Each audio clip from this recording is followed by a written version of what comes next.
Welcome, everyone.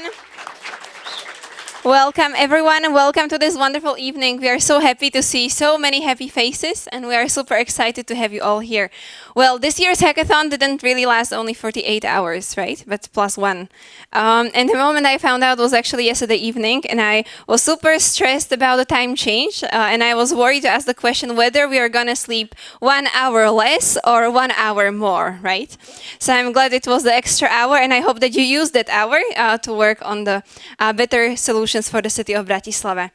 I'm super excited to have this final here with you, and today we will celebrate the 10 selected teams for this great finale.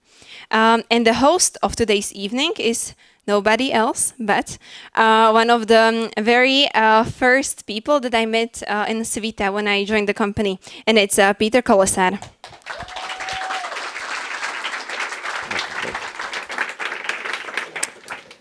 Hello everyone, welcome. Most of you can relax by now, but not all of you. There will be at least 10 of you that will be pitching your solutions in the coming 1 hour and 10 minutes approximately. And I will kindly ask for a clicker. The clicker is here. Excellent.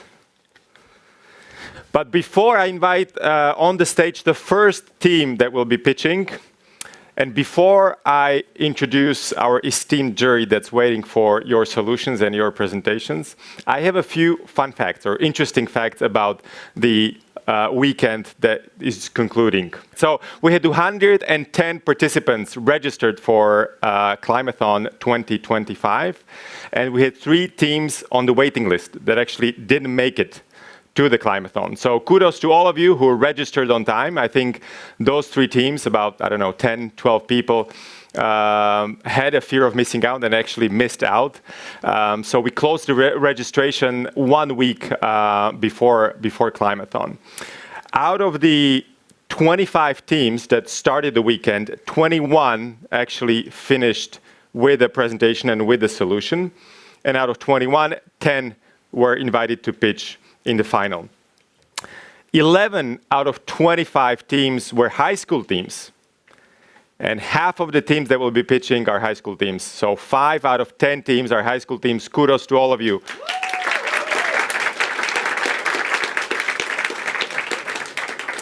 Despite the fact that we had a lot of teenagers in the room, in these rooms, Red Bulls were extremely popular among all of you. So it took exactly 2 minutes on Friday to finish the first fridge of Red Bull. And when we asked both the teams and the mentors, so the question for the mentors was, how many teams did you make cry or almost cry during the mentoring session? The mentors responded that they made 19 teams cry or almost cry during the mentoring sessions, which is contrary to the perception of the teams who said that only 6 teams cried or almost cried during the mentoring sessions. I don't know what that means, but the perceptions were quite different. All right, we also asked you, the teams, what would you do with the money if you won the prize, or the first or second or third prize. Actually, quite a few of you, about 1/3 said that they would invest it in your solutions, to develop your solutions, which is what we would like to see. This is the entrepreneurial spirit, turning ideas into action, thanks also to the money that some of you will receive. But interestingly enough, one participant said that they would buy a knit kit for a colorful Norwegian wool sweater. So, who was that? All right. Nobody dares to raise their hand, but fine. Maybe you will actually have a Norwegian wool sweater at the end of next week. And there was one individual who ate 21 bananas yesterday. Who was that? All right. Can you please stand up? Please raise your hand for 21 bananas, coffee. This was your only diet, as I heard. And 1.5 hours of sleep over the whole weekend. Amazing. Wow. Make sure that you get some rest tomorrow, okay? Okay.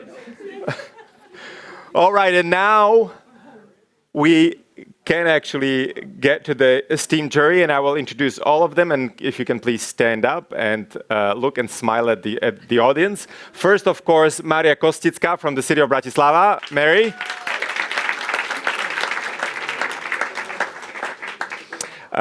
Then it's Misha Weiss from IBF Software Engineering. Misha Lazzo from Civita. And Uwe Nagel from Swissre. So thank you for volunteering to be the jury and asking the mostly unpleasant questions to challenge our teams. And I will again repeat the criteria. You probably don't remember it from Friday, so let's repeat them. There are 4 criteria according to which the jury will be evaluating the 10 teams pitching. First one, feasibility and implementation. Second one, impact and sustainability, innovation and originality, relevance and alignment with the challenge. Okay, so this is what appears on the jury sheets, and this is the criteria that will ultimately decide who will be the winner of Climathon 2025. All right. In terms of the time that you will have for pitching, it's 3 minutes pitching, 3 minutes for Q&A, and we'll be ruthless, so we'll cut you off after those 3 minutes.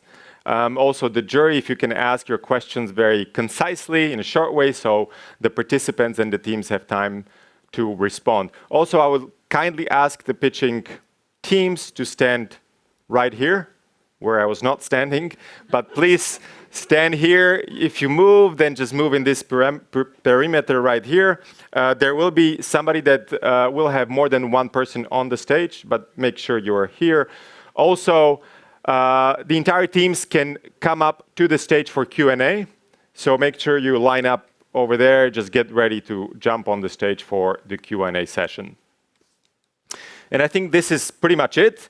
We will go according to the alphabetical order. So I will kindly ask BizBrains to get ready. And BizBrains will be followed by Clima first. BizBrains has an application called Swish, and Swish takes the stress out of your mornings, guiding you toward greener and more sustainable commutes. BizBrains, the stage is yours.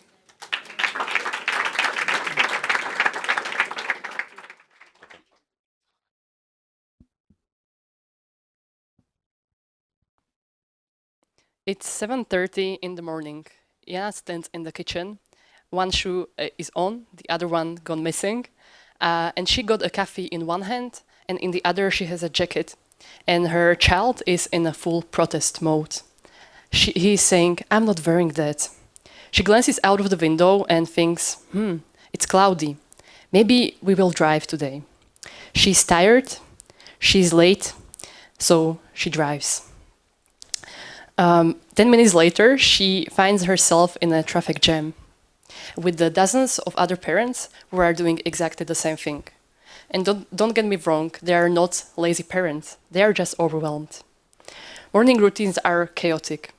They face too many micro decisions, so they do what feels the most natural. They drive. But this default choice has a very specific price.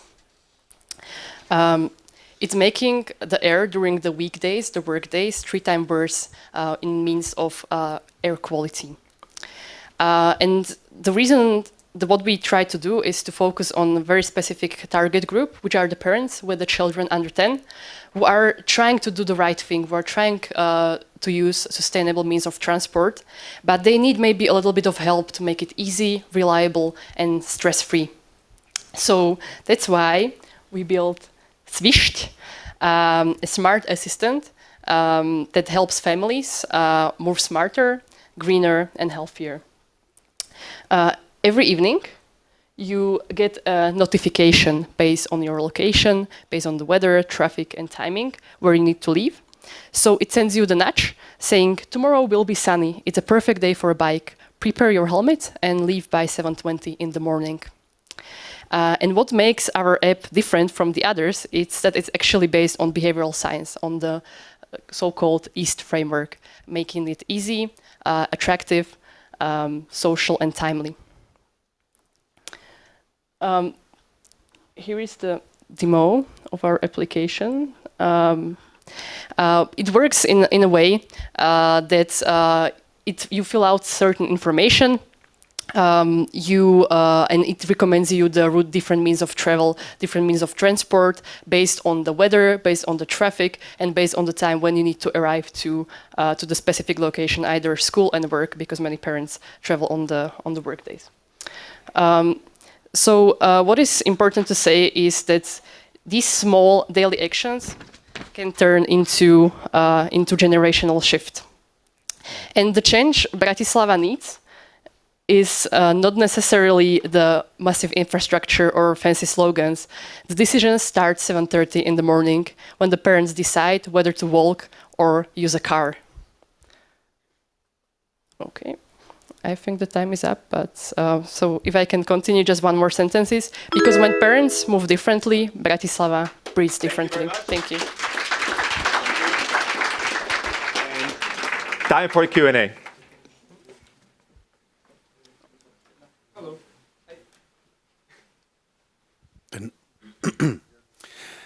Happy to start with the evening with the easy question. How much of that is working?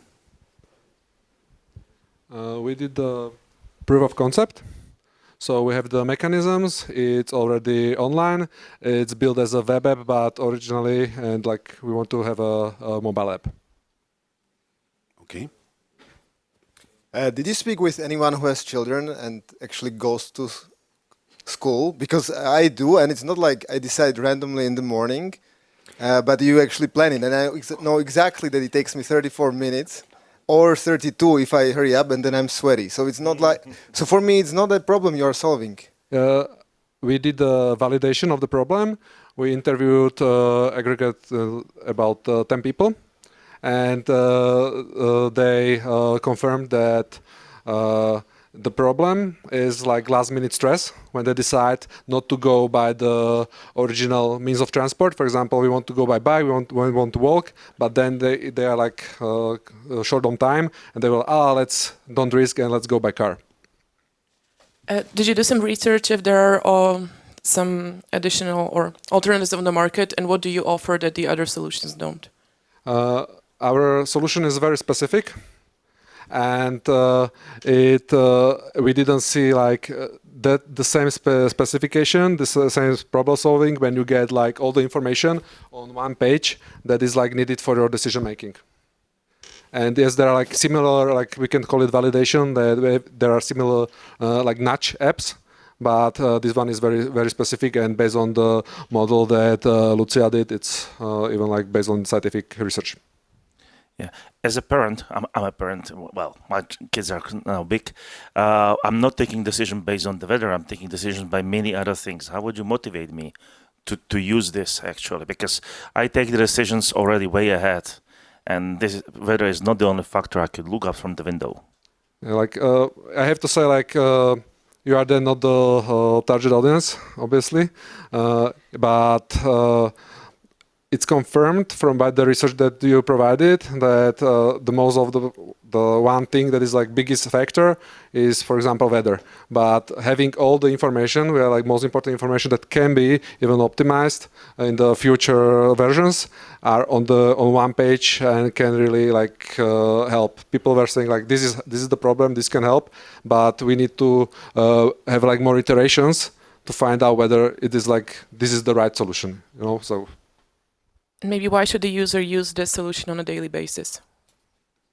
I would say you don't use it by daily basis, you do it when you are in it. So when you feel like there is one more pudding and one more like anti-choose in a way going whether you are able to go to school on time, then use this cap. Thank you very much. This was BizBrains. Next up on stage is Klima First, and Ibethonians, get ready. Klima First is a street game that changes why sustainable travel matters for children. The stage is yours. Thank you.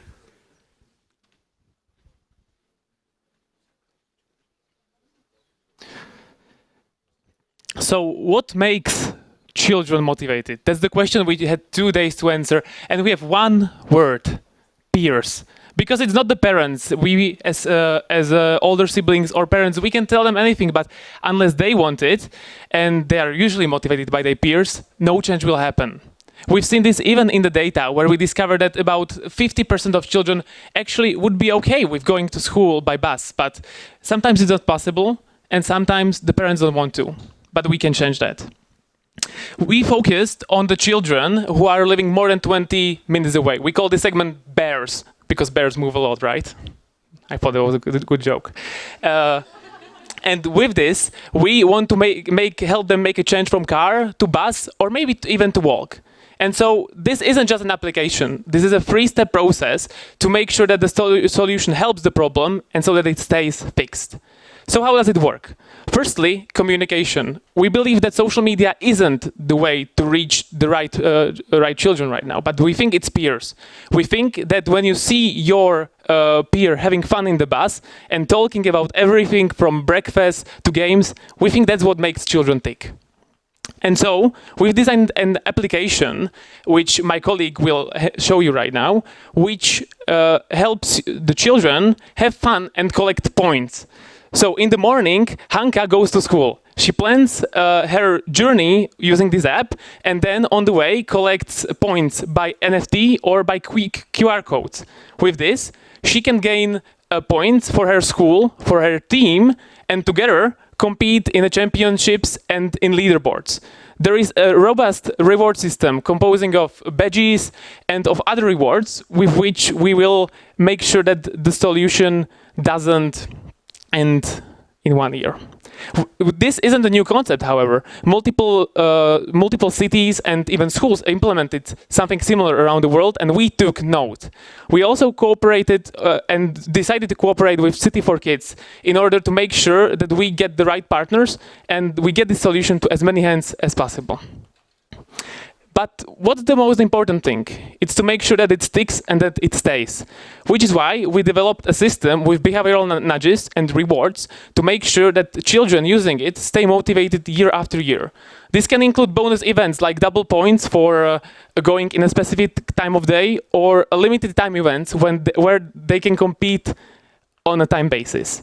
With this, we hope to aim at more than 29,000 children, and we believe we could actually get more than 4 days of clean air every month in the city of Bratislava. Thank you.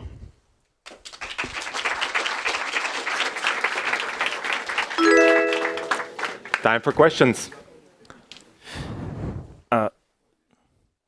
Okay, I'm a parent, not a child, but how the app actually helps me to get to the school? What the problem is what you are solving? Mm-hmm. So we're solving the problem of children taking the car with their parents, and we believe that the way to motivate them is through their peers. Yeah, you want... Go ahead. But in that case, you probably should turn to parents, maybe, because they are the decision makers. What is the age of the group which you are talking to? We're aiming at 11 to 19 years old, which are the children already capable of going alone. And the reason we've chosen to target children is because the data show that about 37 parents would say that they would not make a change even if solutions would improve. That's why situation would improve in the city. That's why we believe that going through children actually gives us a much better shot, because essentially when children want something really badly, they will usually get it. But your solution, so when I check in at certain points, and I get points for this check-in, right? So the longer my commute, the more of these points I get. We thought about this topic a lot, and we figured that you should firstly select which school you go to and your home address, and based on this it can calculate the points you get at each checkpoint based by the distance you go. So you don't need to go all around Bratislava each time a different way to collect the points, right? You can go the same route and still collect points. Yeah. Okay. And we have badges that are can generate monthly adventures that you should visit some new route with the tram or bus line, and there will be just the specific code you can scan and get that badge. Okay. And if you win, what happens afterwards? Oh.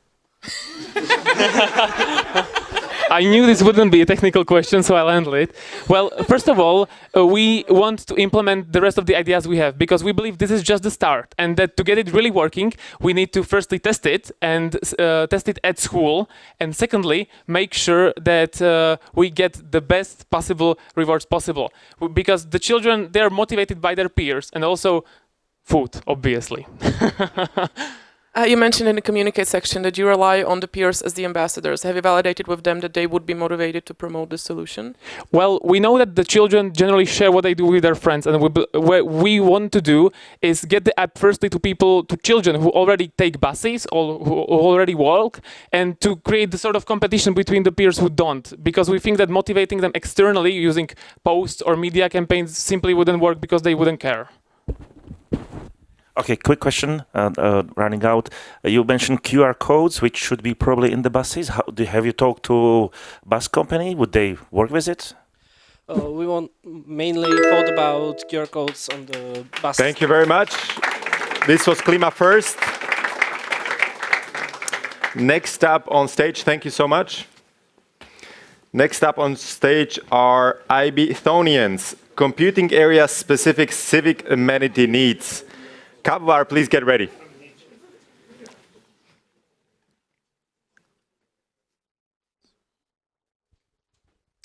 $5.8 million square meters. That is the total area of brownfields in Bratislava. If we converted all of that area into residential space according to the master plan of the city, it would allow for 78,300 new residents living in that area. Now, if we supply so many more new residents, we obviously need civic amenities for those citizens. And these include schools, kindergartens, and healthcare. Now, what is the actual process of calculating how many of these civic amenities we need? Well, today it's manual, non-replicatable, inconsistent, and can take days for the city officials to execute. Here come us, DataSolved, with our solution. We created an easy-to-use interactive map that has all of the data of the city of Bratislava.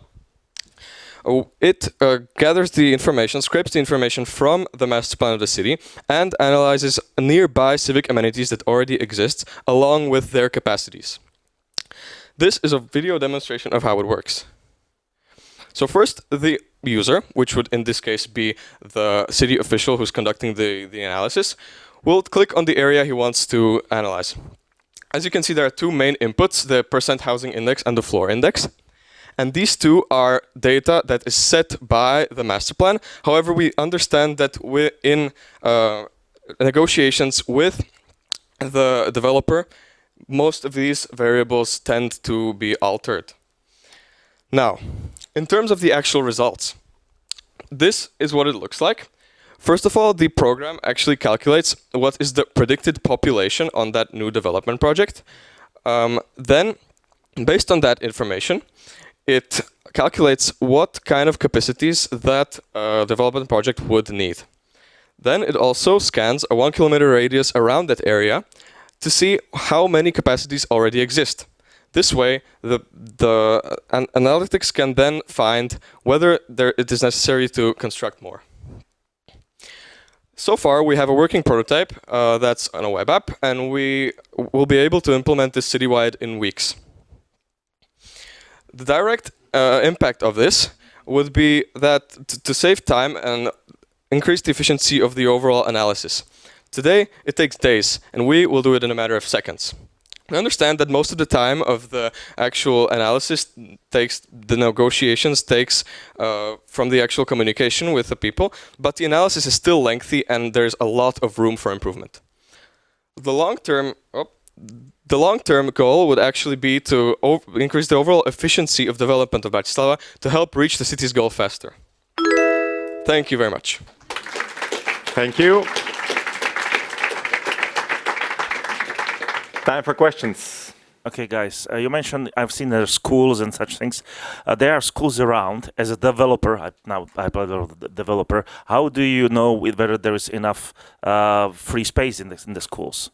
Right. In the vicinity. Right. So Actually, the Ministry of Education provides a dataset where all of these capacities that get created each year are. And we use a tool to scrape those datasets and add them to every single school. And there you can see that how many of those can be actually used and how many, compare them to what the project needs. And what was the feedback you got from the experts? The feedback we got that if we used this tool, it would most likely not affect the actual negotiations, the length of the actual when you're waiting for the negotiations, but the analysis takes a lot of time anyway, and there's a lot of room for improvement in that section. I assume some of the analysis can be done in like 5 minutes and some maybe take 5 weeks. So which of those numbers are the most important? Where do you actually have an impact? Right, so the most complex information to get is the amount of free slots that get created in these schools each year. And this information that was the point that I was getting at of the manual system being non-replicatable. Once you do it for one area in one side of the city, you gather some information from schools around that area. But then, if you want to go on the other side of the city, it doesn't apply. So with creating a comprehensive data set and being able to use it with other inputs and information and variables, we will be able to speed up the process considerably. You mentioned that this is a POC with some specific data set. If you were to scale the solution, like what direction would you take? What would be another use case? Right, so we mentioned brownfields as the first example what we would use, but we want to take the whole master plan of the city of Bratislava and actually implement it on the entire city. Yeah, there was an initial slide where you say that, okay, currently it takes days. So what particularly takes days? What is the most labor intensive? Maybe it's the update of the data sets, which you need to do anyhow, and you are actually maybe not saving. Right, so the actual negotiations with the developer can take much more, 1 to 2 months, but the analysis is kind of scattered around in that time frame. And the actual update of the dataset is way better and way faster when it's actually integrated in some kind of comprehensive system, other than as compared to actually doing it manually every single time for each new area. And we accomplish this by using language models, basically, which speeds up the processes. Congratulations, these were the IBthonians. And the next presentation will be by Kávovar. Producing urban studies should be easily accessible to the key decision makers. We finally bring that to life. Kávovar, the stage is yours. Contrio, get ready.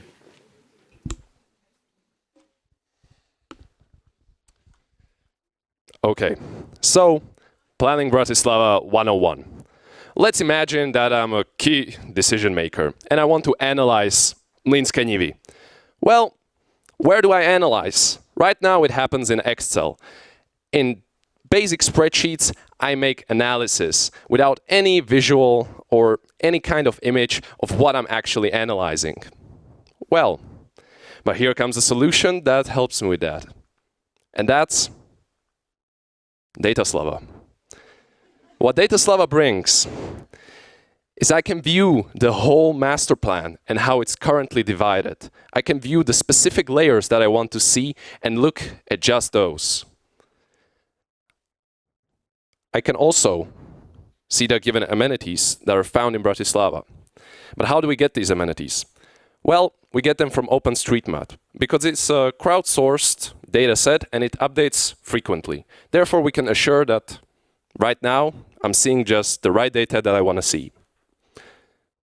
But what's really, really helping me do my work? Well, that's choosing any kind of polygon within Bratislava and analyzing it. Right now, I'm selecting Mlynské nivy and doing just that. I select the given polygon and I get the analysis. But that's not it. I want to see more. I'm going into advanced mode.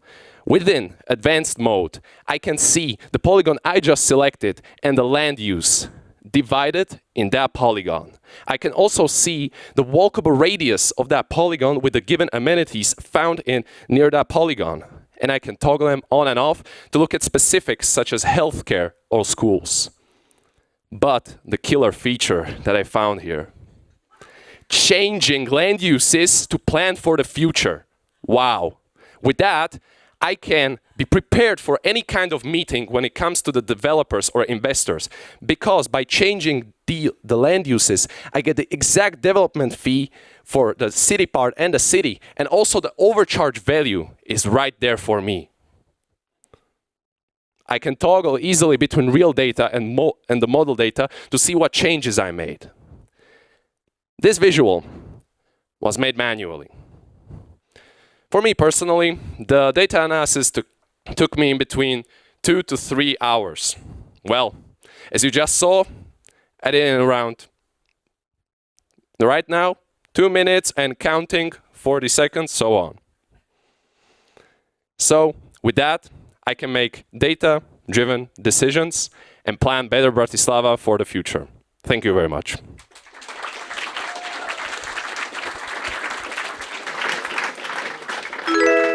Thank you. Time for Q&A. Thank you. Nice presentation. Look, for me, it's great. I always like SimCity, and I would love to play with this. But is it actually helpful for the city? Tell me what's the impact directly there. Exactly. That's what we ask the city. That's what the city is here for. Exactly. This specific use case is very useful for our name. Jan Mazur told us this is the feature. This is the feature. And with the help of also Mr. Petrovic, we found that this is exactly what takes a long time. And with their feedback, we decided to focus mostly on this problem, because not anyone knows how the land uses are divided in the polygon, because it's a bit complex math, and then also we can change them for the future so the decisions can be made better. Thank you. How much of this could namely Jan Mazur use on Monday at his work? What's already ready? What you see moving, that's already programmed. So you can start using it very, very soon. You quoted one of the data sources as this open source data, open map or something. But the pricing and so on, where does that come from? Yeah, so the pricing, since we're using OpenStreetMap, is essentially it's an open source software, and it's basically for free. In the future, we are not planning on using OpenStreetMap only. We can combine the datasets from OpenStreetMap, the general studies conducted by the city officials, and Google Maps, deduplicate it and create a holistic dataset. But to elaborate on your question, if you're asking how we got the money, that's it's given by state. It's by law, and we have a specific set. For example, when we see the land use, for example, code 101, 201, and 501, these land uses can go into the development fees and overcharge value. Based on that, it's a pretty much an equation. We plug that in and we just calculate, because every of these land uses has a different percentage of how much can the city take from it. So, thank you. Maybe how confident are you that the data you are using are updated regularly and that the solution will be up to date also in months or years? Yeah, so as I previously mentioned, we use OpenStreetMap and we'll combine it with other datasets conducted by the city officials, by Google Maps and OpenStreetMaps, which are updated very, very frequently. Therefore, we can surely say that the data will always be up to date. What would you like to see happen with this in the next weeks and months? If you win or you don't win? We would like to, of course, implement it and expand on it, because we both think that making data-driven decisions is the right way for a city to grow. So we would be really happy to see this implemented, and us personally would be really happy to implement it. Thank you very much. This was Kavovar. And next on stage is Contrio, who is bringing you Pohybko. Pohybko is a gamified platform where students can see their individual impact, are motivated to compete and win prizes. Mimoriadni, get ready. And just a note on the presentation, make sure you stand around that black line, because we're also streaming this final so that the viewers can visibly see you. The floor is yours. This is how my mornings look like in secondary school. Street full of cars, traffic jams, and children breathing toxic PM particles. From the data we know that 43% of students are driven to school by cars. That's 28,000 students in secondary and high schools in Bratislava's region. We wanted to find out why. We conducted a survey and found out 2 pain points. One is distance and the second one is motivation. There is not much you can do about the distance, so we decided to focus on motivation. More than 60% of kids are not motivated to travel to school actively. That's why we decided to combine 2 main motivation drivers that are proven to work with children: gamification and competition. Pohybko changes the way children travel to school from cars to active transportation. Pohybko is gamified platform when children can see their individual impact, compete, and win prizes.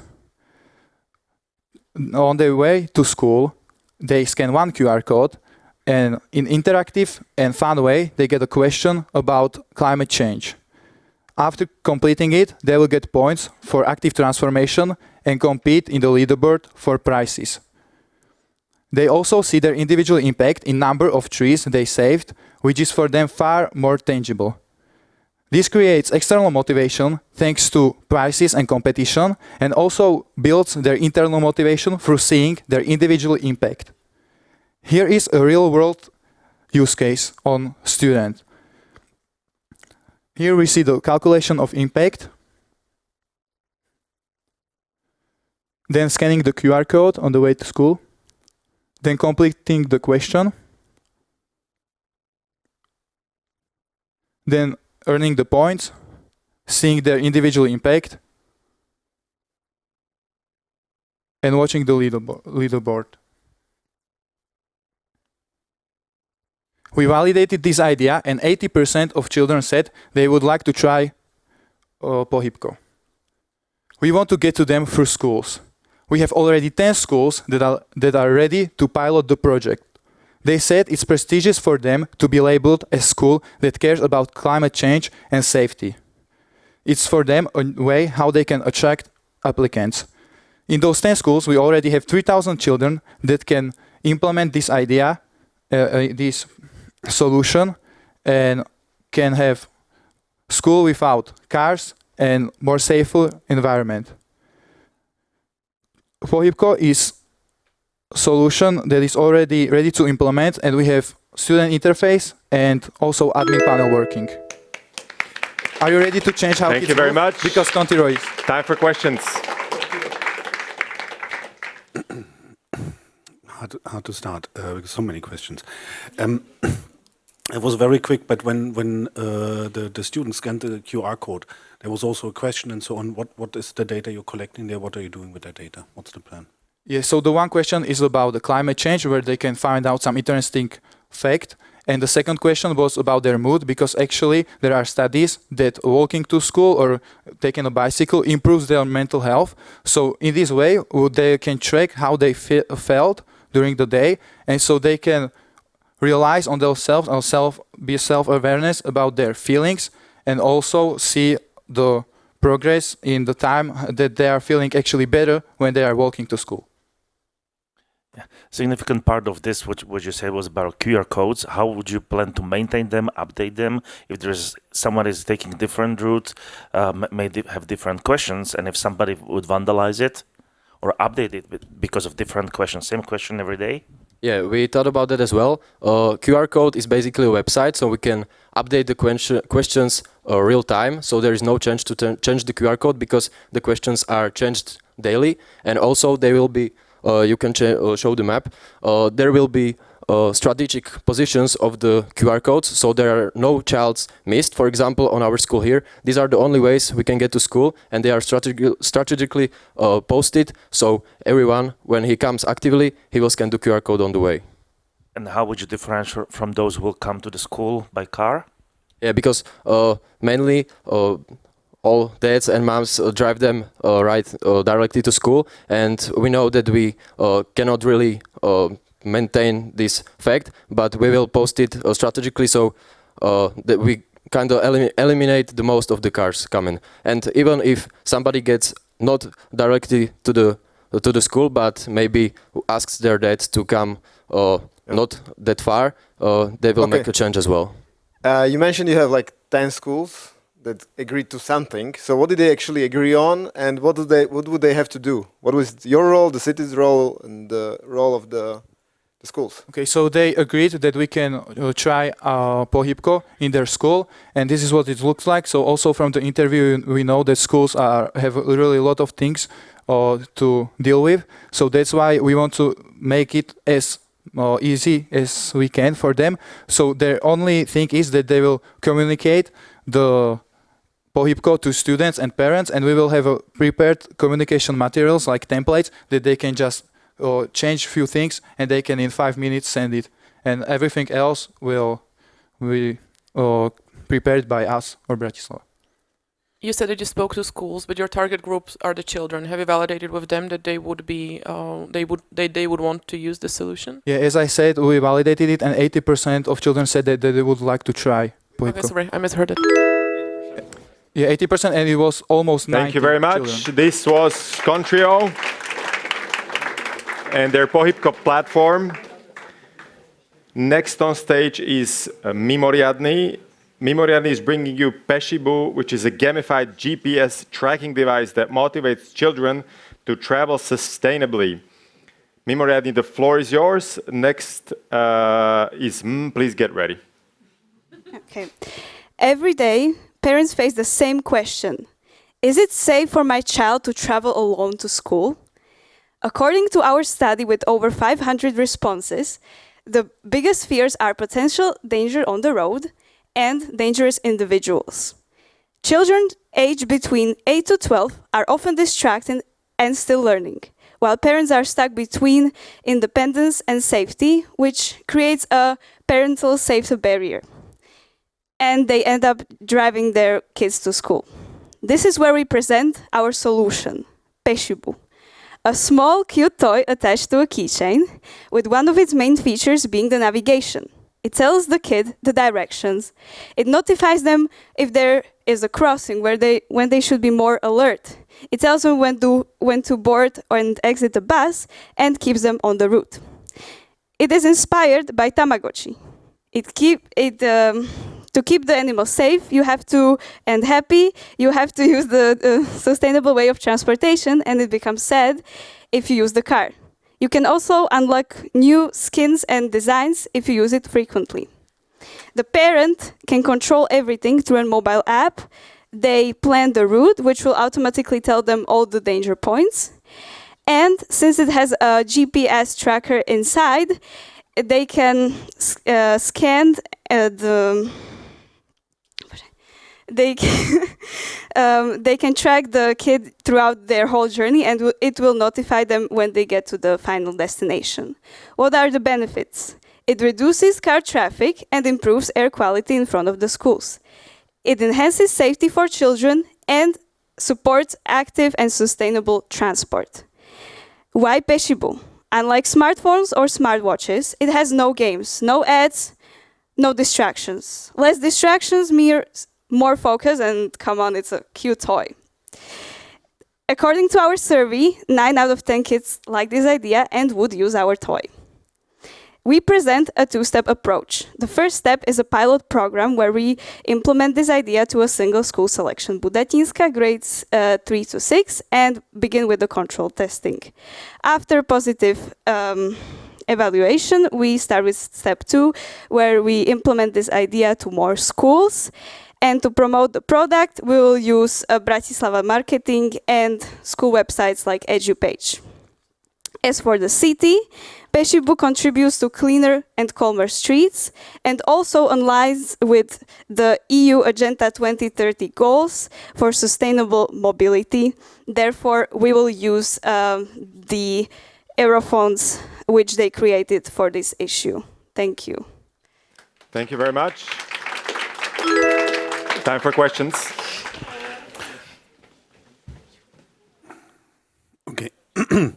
You have an actual hardware device there. 2 questions.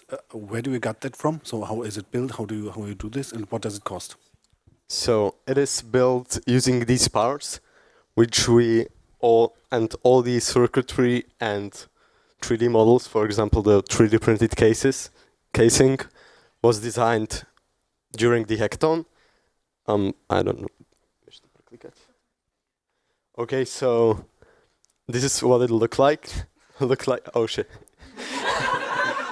So that's on the breadboard. It uses the components you saw. So now it can do the live tracking on the device. It can also, as you saw, use those buttons to make some basic functionalities, and we will implement sim module and accelerometer to heighten the battery life and make the GPS location more precise. Yeah, 2 questions. These devices have a number of problems. Usually they are malfunctioning and so on. How would you manufacture such amounts sufficient for Bratislava? How would you maintain them if they break out? And how to make sure they will not just become a electronic trash which somebody will throw away? Okay, so we consulted with a company called Mavora. You can check their link, it's in the documentation. And they said they can manufacture it for us. They have pretty large capacity. For example, they said they can manufacture over 3,000 units per year. And they said it will cost us 31 euros for one piece if we have 300 samples. And who will pay for this? The city, you, or you will sell it? You will make a business, or what's the business Well, it model? will be financed with the EU money, with the EU grants, because it aligns with the EU 2030 agenda. We can apply for the grants and probably get them. Yeah.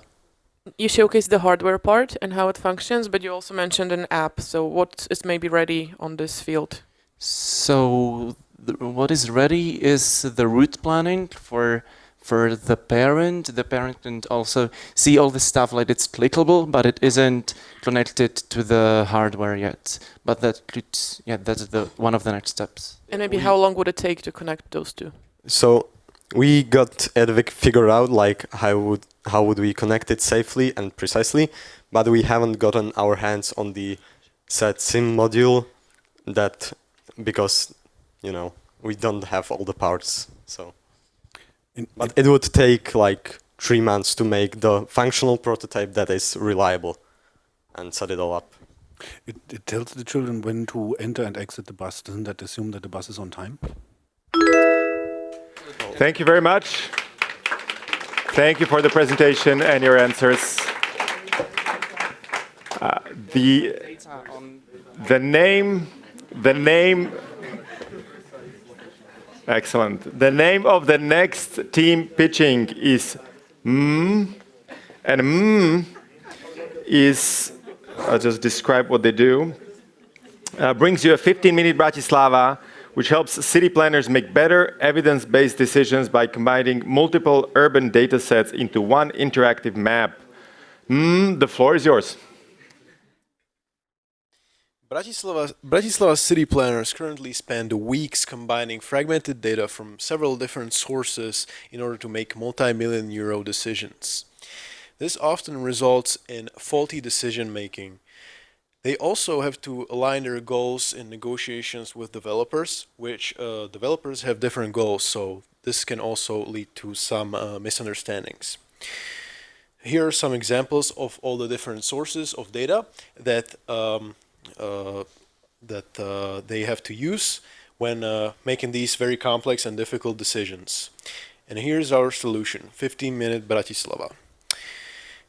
It is a interactive map where the city is divided into a grid of squares 100 by 100 meters each. Every single square is scaled from red to green based on how many of these selected amenities are located within a 15-minute walk from the specific square. The user can also select a separate population density layer, which allows them to explore how more densely populated areas correlate with how well served these specific areas are.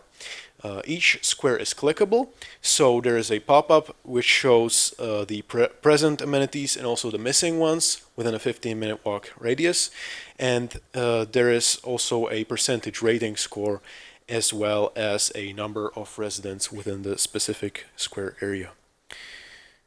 Our solution is quite unique because currently city planners do not have a tool where they can visually interpret several different sources of data at once.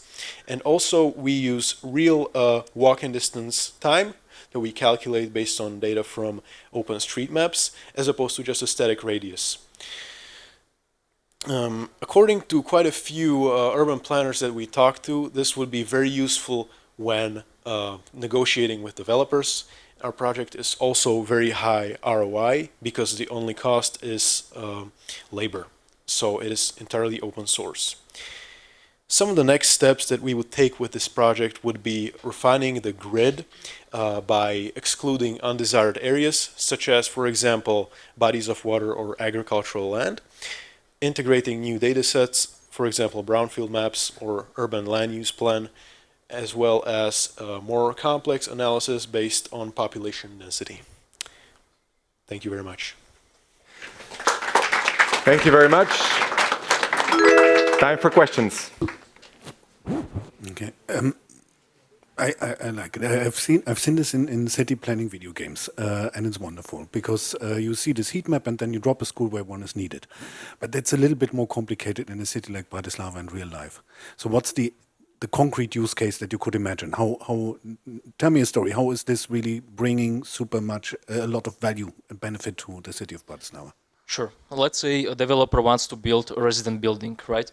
So let's say they choose a location where there is not enough schools. Like they can look at the map and see this part is highly populated, and if they build resident buildings there and there is not enough schools, now there's a problem. And the city planners can explain to the developer, look, I understand you want to build a resident building here, but maybe the residents will not be as happy because there will be school missing or not enough bus stations, not enough supermarkets, for example. Yeah. You explained how is it unique from the current situation, but maybe how is it unique from from similar ideas that we've already heard on this stage? Yeah, first one is that we calculate real walking distance within the 15-minute radius, because from what I understood, the other solutions just use like regular formulas for calculating distance between 2 points on a sphere. So, and we also trying to promote the idea of walking, but not just, but by calculating real walking distance by this. So people would walk more and less, they will travel less with car for short trips. So that's, I think, different from the other solutions. So as a city planner, what would I do? Because if I click somewhere, how does it actually help me? I see, okay, there are schools, but I have no idea about capacity, what are the, how often buses are going, so it's not that much of use. Yes, obviously there is so many data sets that urban planners could use, and we also implemented the population density layer, which we would try to maybe like connect more with the amenities you mentioned, like schools, and there's also data sets for school capacities. So this will be implemented in the future. Sorry, just to clarify, you said that your target audience are city planners, and that the solution will directly affect and promote walking among residents. How? Because the city planners can see, like, they're trying to have people use cars less, for example, and if they are trying to plan where to build, like pharmacies, supermarkets, all these things, it's nice to know that the residents in specific area can walk there. Thank you very much. Thank you for your presentation and your answers. So we have 3 more teams to go. Next up on stage is a familiar name, not a candy shop, and Skirachikovia, please get ready.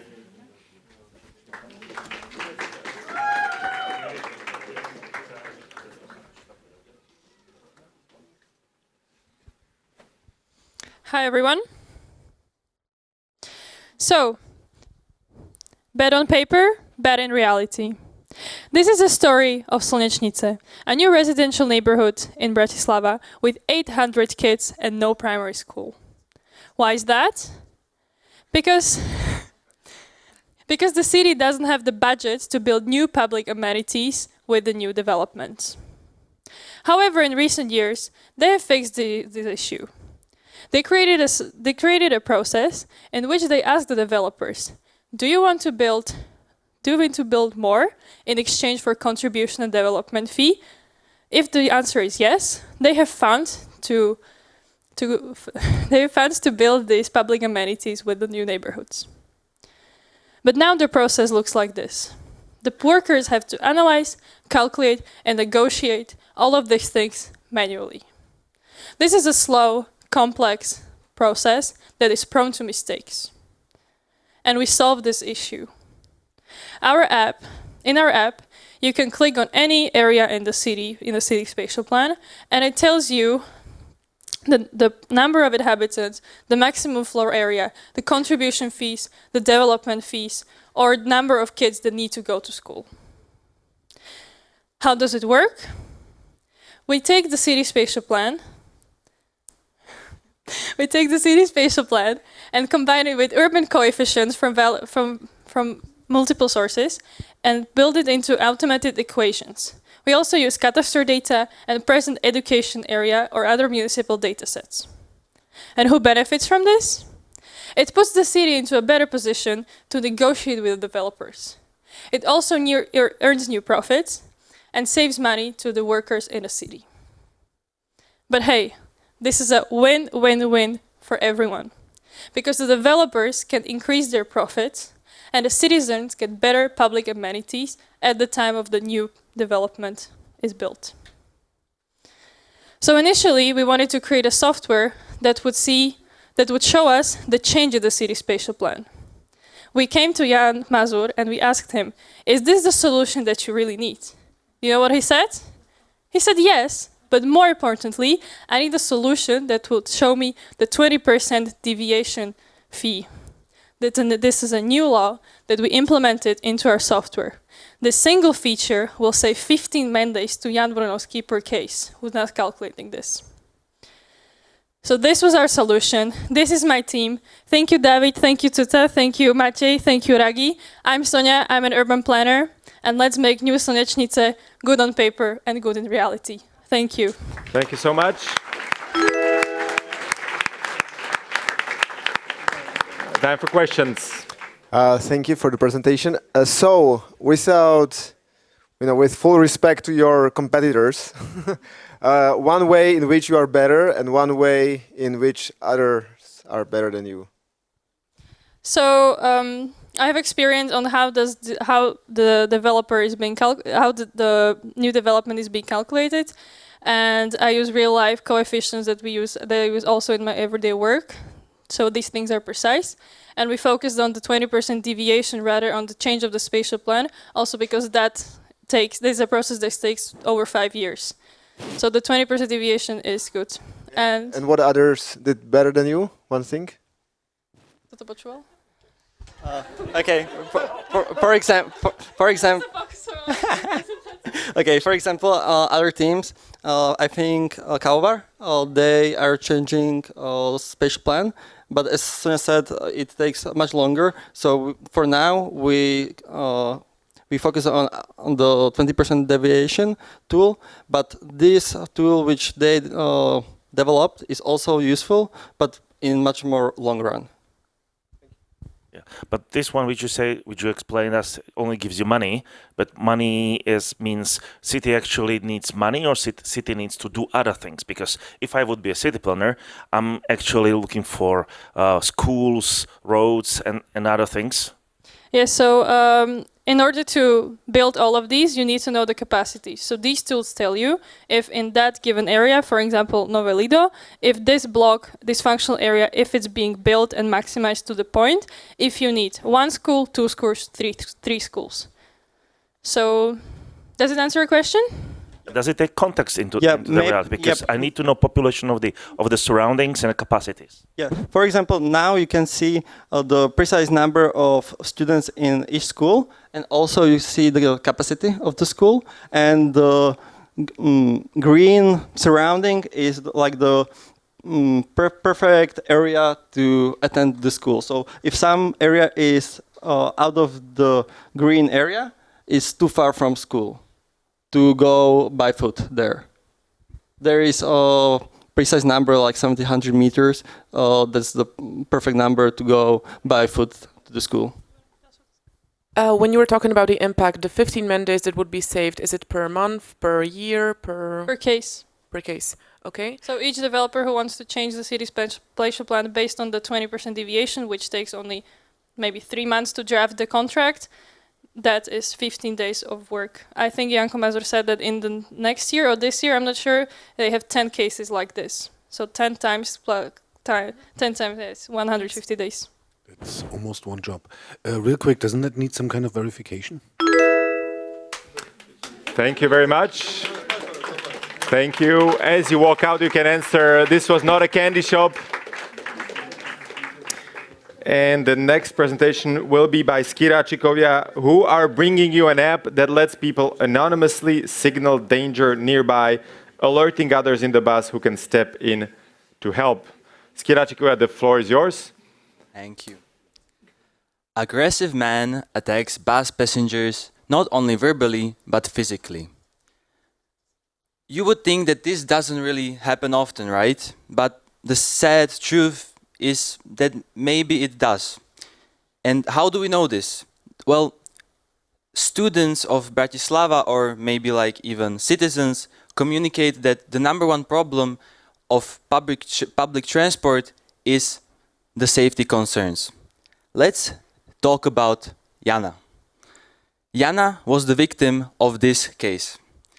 She was on her way to maybe school, maybe work, and if she was just minding her own business, right, like any other passenger would, and then an aggressive man comes up to her and starts to, speaks to her verbally, like starts aggressively towards her, and she starts to get scared. But nobody notices because everybody is in their own bubble, because nobody is paying attention around. So she opens our app, she requests help, and it sends out a signal to a lot of people around her with the same app. Those people can then look around and maybe find that dangerous situation and then come, maybe not even fight the man, but just talk to the person, because it doesn't have to be a physical altercation. She just has to have like a friend there, so he knows that she's not a target. So after that, she can even fill out a report, which is then sent to the city, and then they can take it further.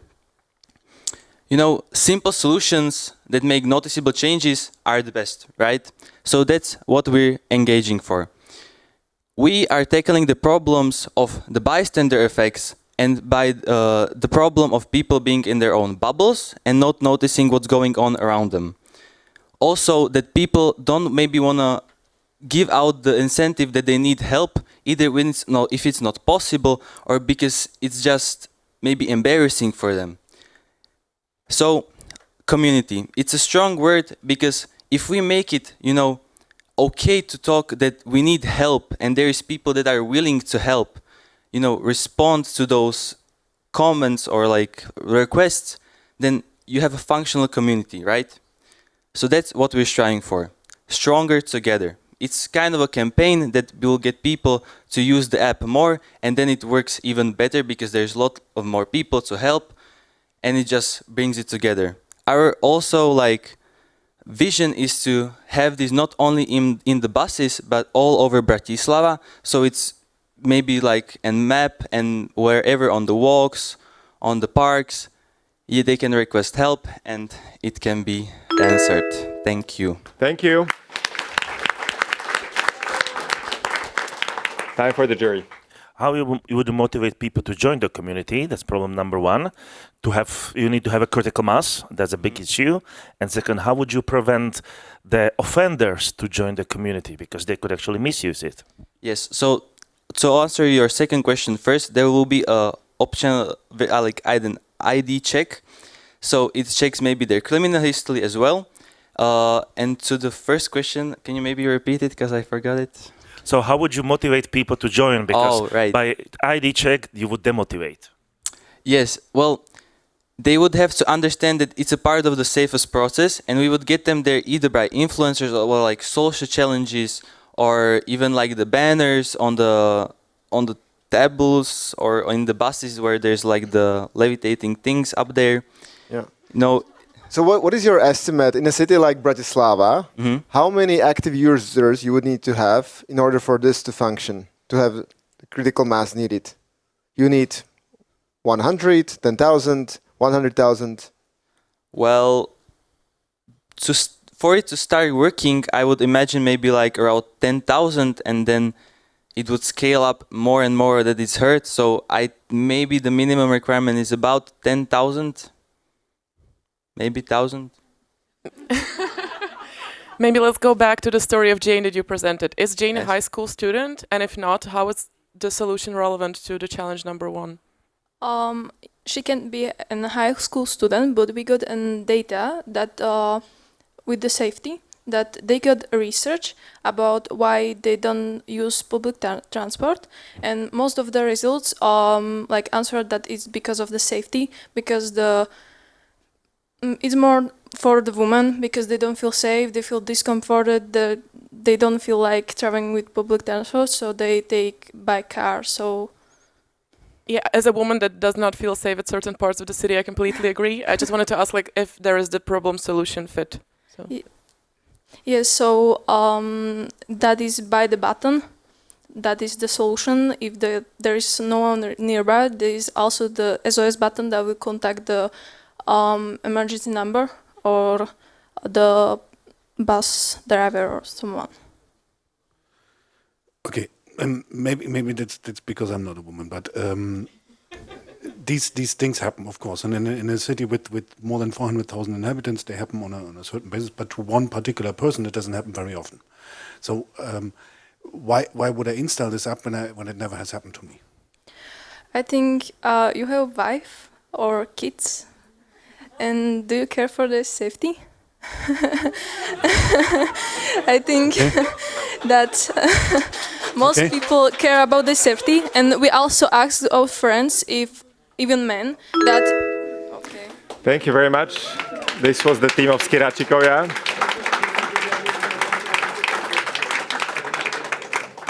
And the very last team that will be presenting their solution to the jury and to the audience is Tuba Gang. It's not about commuting, but commuting. No stress, just fun. Tuba Gang, the floor is yours. Good evening.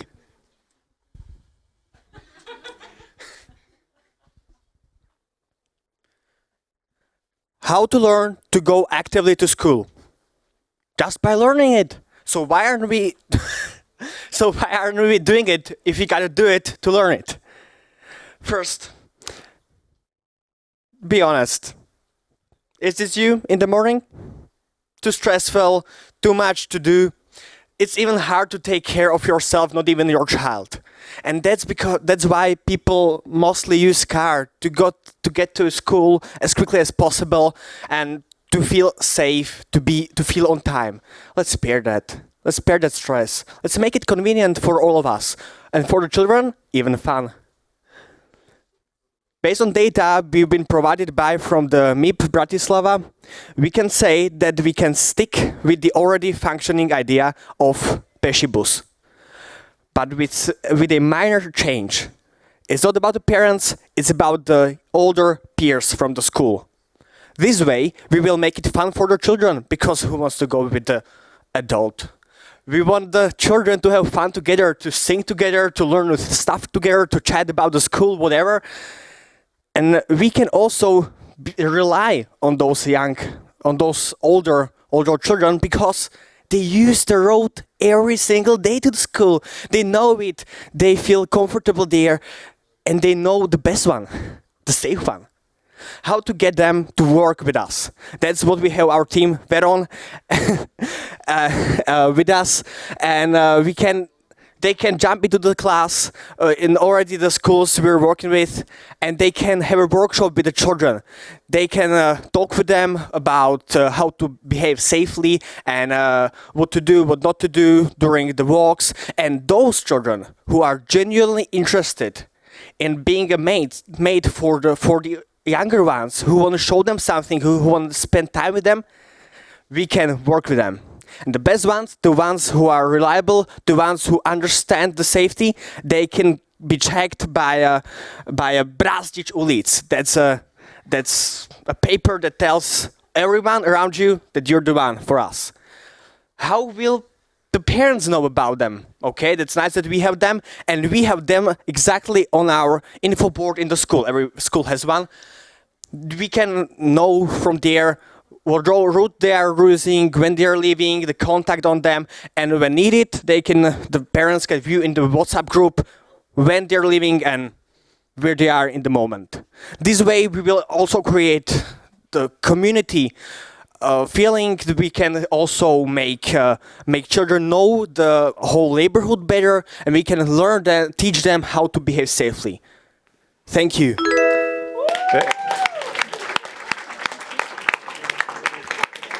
Jerry, the floor is yours. Thank you, guys. Nice illustrations. However, have you thought about responsibility? Parents have certain responsibility while Bratislava ulic may not be able to take care about the kids, and the question is if parents would give their kids to someone who is more interested in girls or mobile phones. This main part is a task for Barbara and Veronika, who are going to take care of this. And in the other part, this is a legal issue that's not part of some of the girls here. Okay. The second thing is the people who are already using these routes to use them every single day. They know them. People usually don't really have the safety issue. It's more about the time, as we found out from interviews. We don't think that the safety issue is as big as people think it is. People just think it's a big issue, not according to data. You were trying to find a way how to make it cool for the younger children? Exactly. And are you sure that it would be cool enough for the older students to accommodate? Yeah, basically. This is a similar case, for example, to young leadership programs that are really popular among young people. They already exist, and it's a thing that's functioning. For example, people like us, there's 100 of 10, or what the statistic was, of people like us who are eager to find a solution, and I believe every single school has statistically at least few people like this that exist. Is it the school, or who is going to choose who is the Bratislava ulic? Is it the city? The city officials are there to help, but of course the teachers know their students the most. It's according to a discussion that is being led by the city, but being helped by the teachers that are actually at the school. But this project can be expanded to a larger scale and actually doesn't even need the city involvement. The main problem is creating the scale, creating the area where people can actually expand the knowledge about the fact that you can go to school together, you can take the same route as your friend is taking, and the city can of course help it, the teachers can of course help it. I wanted to ask, how can city support the implementation? Because from what I hear, the responsibility lies on the shoulders of the students, of the schools, maybe parents, but what is the role of the city in the implementation? There are already many schools implemented in the Mesto pre děti project, which is a great starting point, and actually the schools where this can be tested. Is there a concrete verified issue with Peshibus that you are addressing, or is that something that you feel? The biggest problem is the human factor of parents that either don't have the time, don't have the will, or even fall asleep, and this was confirmed by MIP staff. This actually happened in the past. It's one of the reasons why it failed. Okay. And the idea that you presented, is it an idea, a concept, or what do you have already ready? It's a concept, and also a manual was provided. Thank you very much. This was Tuba Gang. Congratulations. And this was the very last team that you will see and hear pitching tonight. Now, 3 things will happen. The jury will now kindly go to the jury room and decide about the best teams. And based on their decision, we'll award the best teams. The second thing that will happen, you will have 30 minutes to chat, to network, and get some refreshments in the very back. And we would also kindly ask you to scan a QR code in the presentation. That's right here. And we would kindly request a feedback on the entire Climathon. So now it's the perfect time to give feedback. And we expect everybody to be back in this room at 6:20. So slightly less than 30 minutes. And the award ceremony will start at 6:20. Thank you very much, everybody pitching, and thank you very much, jury, for your questions.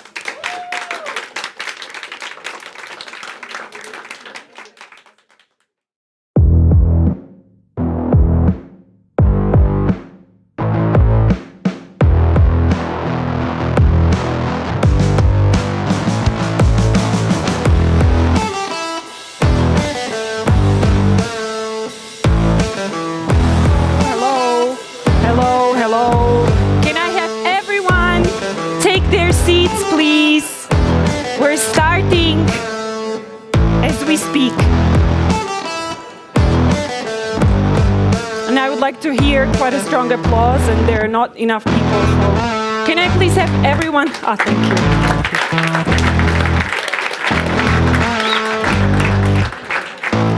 So I am going to have a very important role here, and to keep you all awake, cheered up, and ready for the finale of Climathon 2025. Are you all okay clapping right now? Yeah.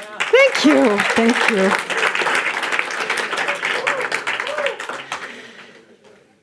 So it's me again. My name is Eva Šimekova. I'm from Civita, associate partner, and I am very happy that we are all here. Yes, okay, I'm moving. Thank you. And I would like to remind you of the 3 E's that we mentioned on Friday. Can anyone remember what was that? And? Energy, engagement, and enthusiasm. All right. Energy I'm missing. On a scale of 1 to 10, where are we? 1 is I wanna die, and 10 is I wanna dance. Excuse me? Dance! Oh my God, we have a dancing ballerina here. Thank you so much. Round of applause, please. How old are you? 11. Look at the energy. Okay, can I have everyone stand up, please? Stand up. Don't worry, we're not going to dance. Can you just stretch your arms and hands just a little bit, okay? Yes. Let's wave.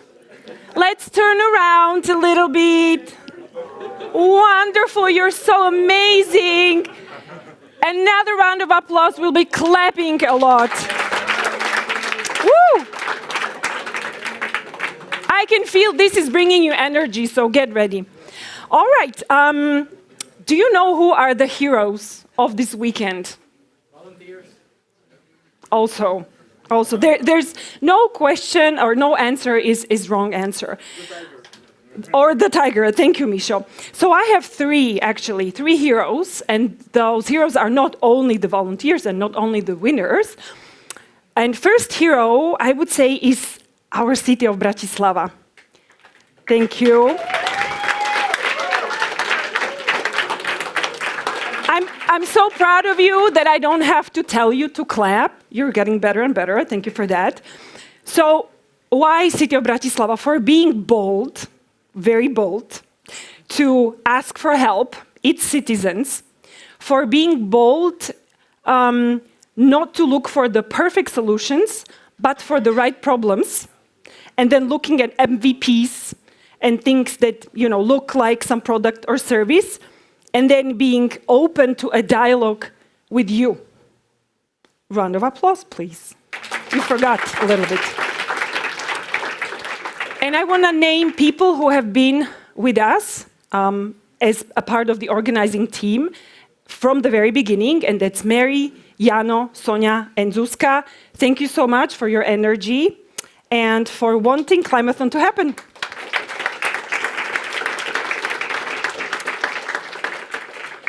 Second hero, heroes, plural, it's all of you. For being here, wait, I want to finish. For being here this weekend, instead of watching Netflix, I don't know which show is favorite one, but not sleeping late in the bed, but staying awake, sleeping 1.5 hours. Where's the guy, poor guy, with 12 bananas? I'm so proud of you. Is he asleep? 21? Oh my God. Okay. And caring about Bratislava, not because you need to, or it's your obligation, but because you want to, and you have the energy. I had a little chit-chat in the bathroom with one of you, and she told me this is her third hackathon in a week or 2 weeks, and she goes to school, so I think it's amazing. And I, on behalf of City of Bratislava, do thank you, and please join me. Thank you. Better and better. I mean, it takes a little bit of time, but you'll get better. And last but not least is the team. And the team, I mean, our beloved partners, who are also part of the organizing team, who let us be here in these amazing premises. Hands up in the air who loved being here. Uwe, can you please check all these people? I mean, we know you love being here, but like these people. Yes. Thank you so much. Oh, okay. Hold on. I have to check. Let's try. We need Mike here. Mike, okay. I do love being here, but I also get paid for being here, so it's even better to see all you loving being here.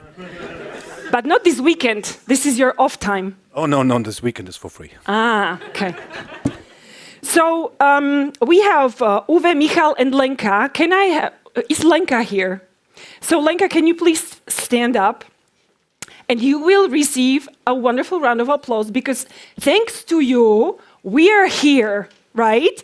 Because you overcame all the obstacles of the corporate, let me call it drama, I think I can do it. So thank you so much for having us here. We had a wonderful experience. A round of applause, please.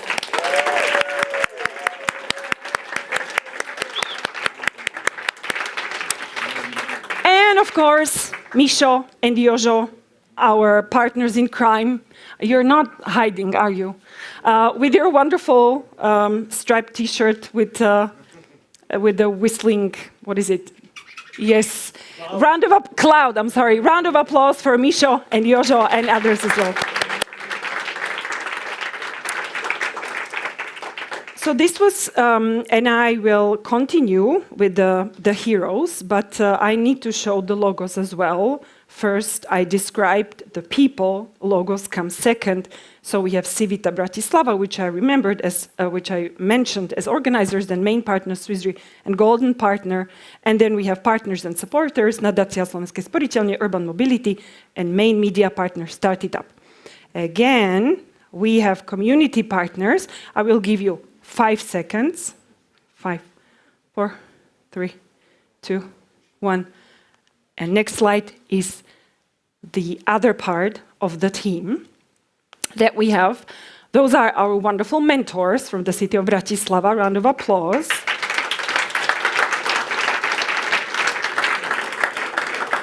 And I will leave the privilege and the honor to mention them to somebody else. Then I have another part of the team, that's Civita organizing team, Veslo, Zuzka, Anička, and Aďo. Where are you guys and girls?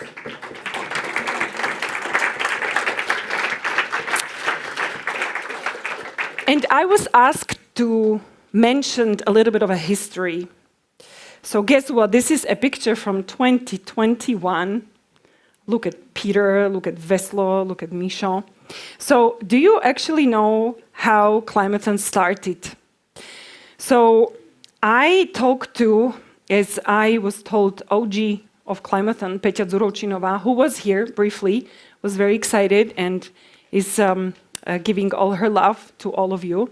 And I asked her, so how did it start? And she said she always wanted a hackathon for Bratislava, and she started discussions with Swissre. Uwe, you weren't here, but somebody else was. I don't remember the name. Never mind. Probably Lukáš. Somebody else. You. Oh, you are the OG of the Climathon from Swissre. Wonderful. So I heard that there were talks for 4 or 5 months. Swissre and the innovation department of the city of Bratislava, and then they thought, oh, we need somebody to implement it. So Peťa called Peťo Kolesár for help. Peťa, do you remember that time? I know how you love Mike, and I know you're missing it. Yes. Can we have this? Can we have this mic? No. Yes. Okay, and say something more, please. I do remember, yes. Petya called, and from that conversation, we have the 6th edition of Climathon, and the rest is history. And then who else is the OG of Climathon that we want to mention with you was? Misho, Laco. Yes! Yes. Great. Thank you, Misho. So how do you remember that time with Peťa Dzuroučinova and Peter 6 years ago, maybe even 7 years ago? Yeah, it was a very good time. We had a good plan how to do it in Hub. It was our community partner, and then COVID came, and we're like, oh, okay. So in that case, we are not actually doing a hackathon. And then I remember Swissre. Okay, we are resilience partners. We can even do it online, so that's fine. So we did a first big online hackathon, and yeah. And from that day, we were always discussing, if it's in person, can we actually do it in Swissre one day? And it was always, it's kind of difficult to do it here. So it's quite interesting to see that it's happening after all those years. And here we are in Swissre. Thank you very much to all OGs of Climathon. And before we come to the award ceremony, I want to call one more person, and I want to call Anička, the heart and the soul of Climathon. I hope she's here. Is she here? Oh, there you are. I'm sorry, first row. I'm sorry. Anička, how are you feeling right now? So you're asking me right now, so Right I will now. tell you that I'm okay. But in case you'd asked me 1 hour 1 hour ago, I took a short break, right? Because you could see that the energy was high for everybody, and I could sense that. But also, I do see some limits. Yep. Okay, and so how many hours this year have you thought about Climathon?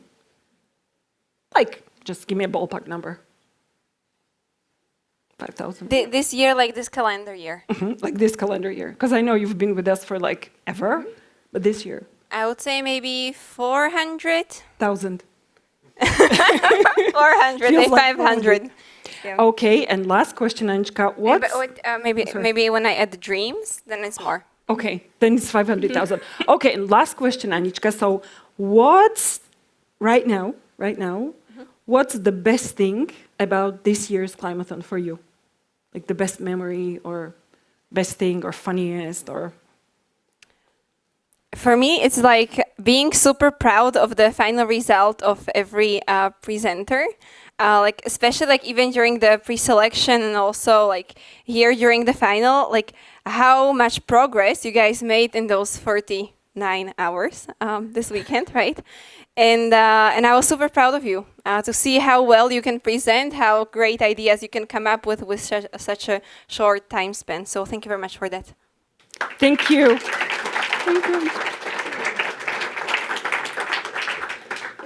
All right, I see, next slide, more team, and I wonder, what's there?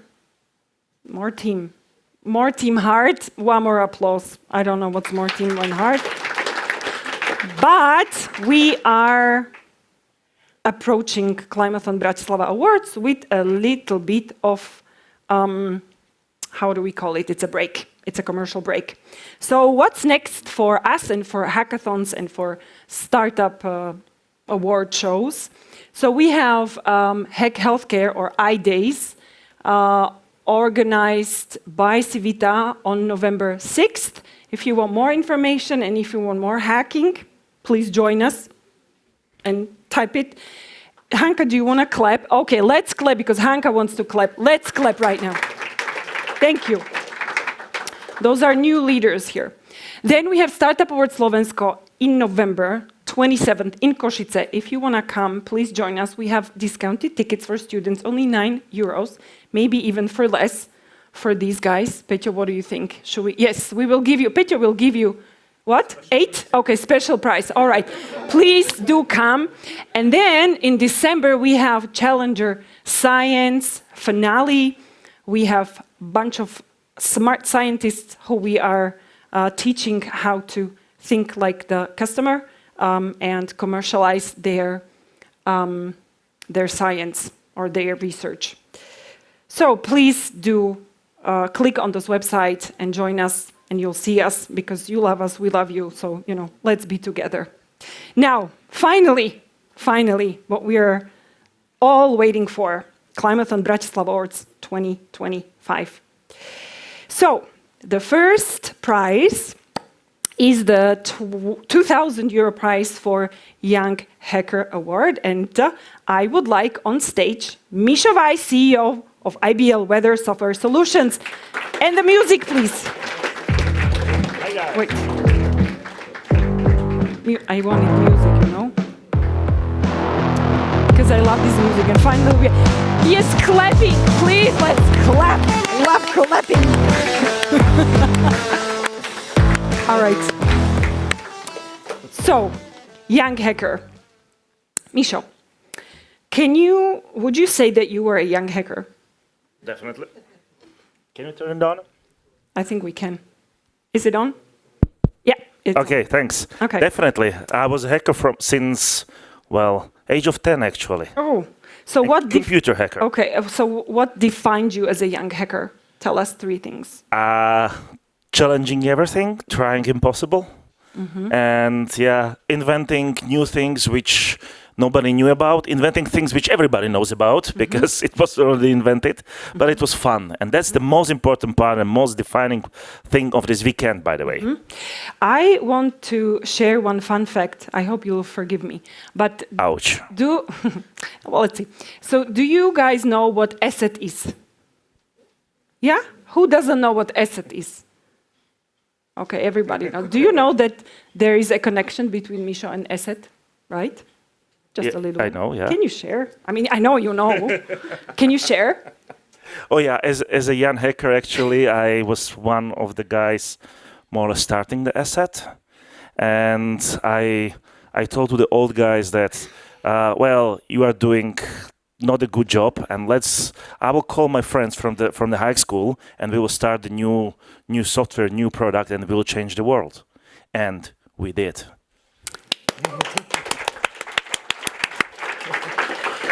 So, and this been, by the way, high school students. I was first year at the university, and friends of my friends has been the high schoolers. Okay. So you definitely are young hacker by heart. Definitely. And you're also smart. Oh, that's a rhyme. Wonderful. So now I would like you to present Young Hacker Award to the person who won it. You will receive this information. You can. Okay. Here. Yes, thank you. I need to read it out. No, but realistically,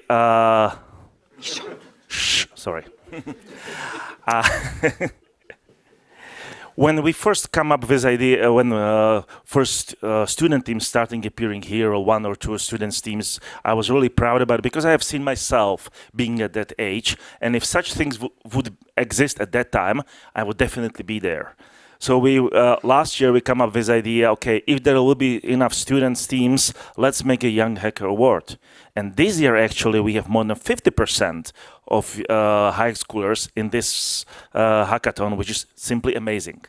So I'm proud to announce the prize for the Young Hacker, which goes to Ibitonian. Come here.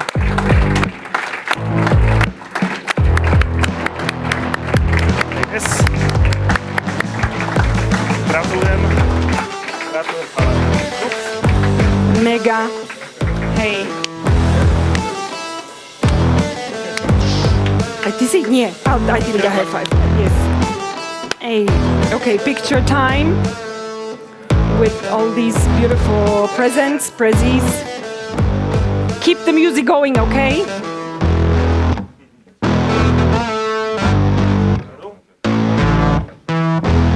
Okay. Closer. Ano? Miško?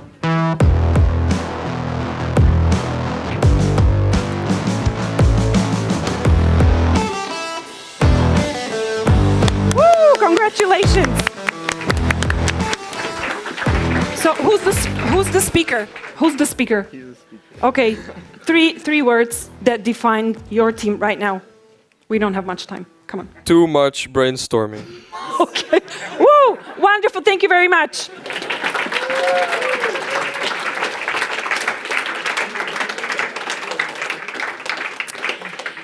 And now, let's start the award ceremony with the third place, winning €1,000, presented by none other than Michel Lazzo from Civita. Woo!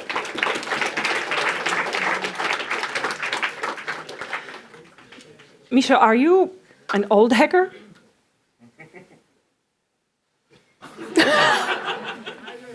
No, I feel I'm getting younger. Oh, that's a good answer.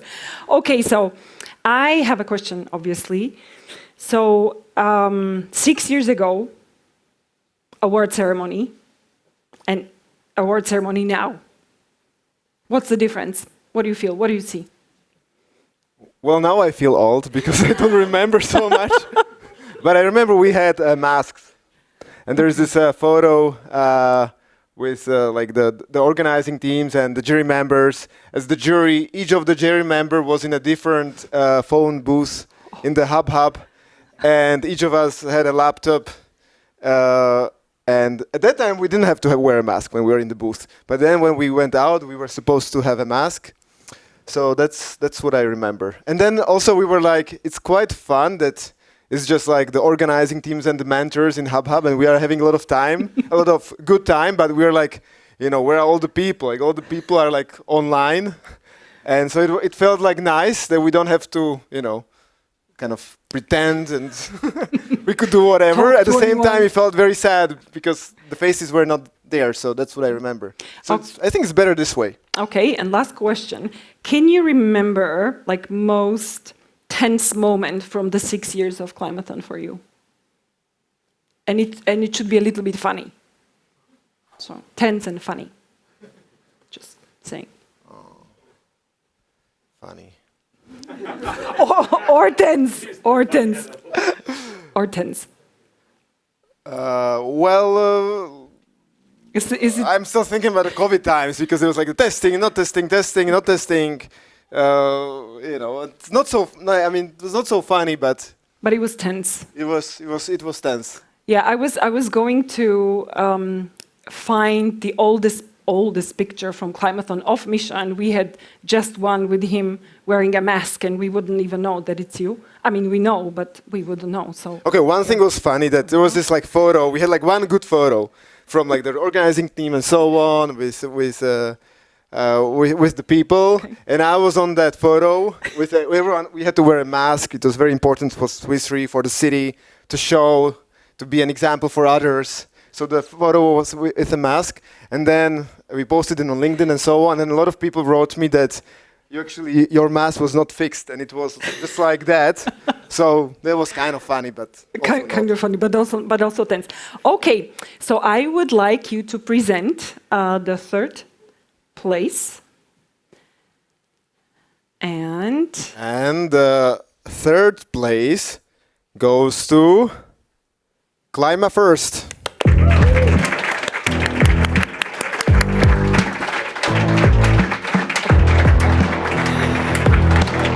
This was funny.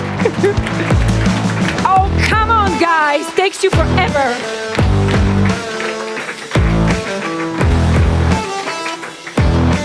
Hello. Hello. Hello.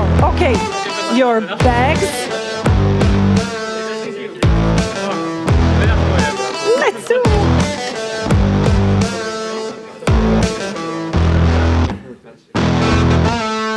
Okay, picture time. So we have to go closer. answer.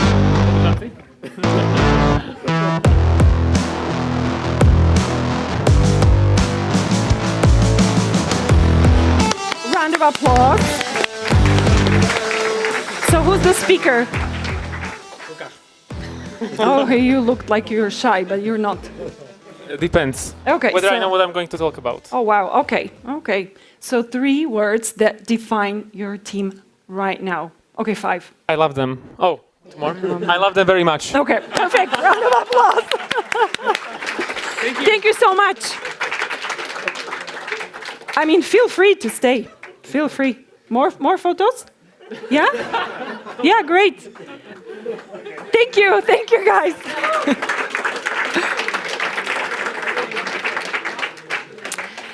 And the second place, worth €2,000, will be presented by none other than Mary. Please join me on the stage.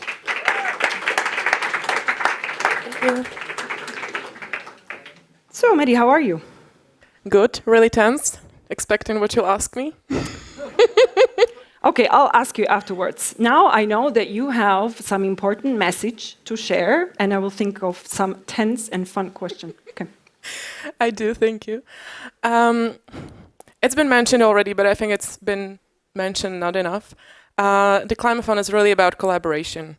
And collaboration on so many levels, collaboration in the teams, because no one would win this challenge alone, collaboration between the partners, but collaboration on the city level at most. So I'm very grateful that we've been able to join forces this year with Strategic Unit, with Climate Office, with Metropolitan Institute, and that we've done a lot of work to formulate challenges that were meaningful, realistic, and that were worth your time during the weekend.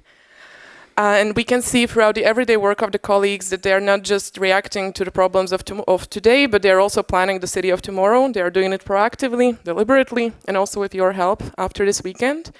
And for a lot of you, the Climathon is mainly about this intense event during the weekend, but you will get a well-deserved sleep. But the mentors that were with you during the weekend, that were guiding you, that were sharing expertise and knowledge, they will wake up tomorrow and they will go to work and they will continue to push this agenda through, and that they will be delivering the challenges and the missions going forward. So I know that you're all tired, but if you could just stand up, please, all the city mentors. We have 2. And a lot of them are already standing in the back.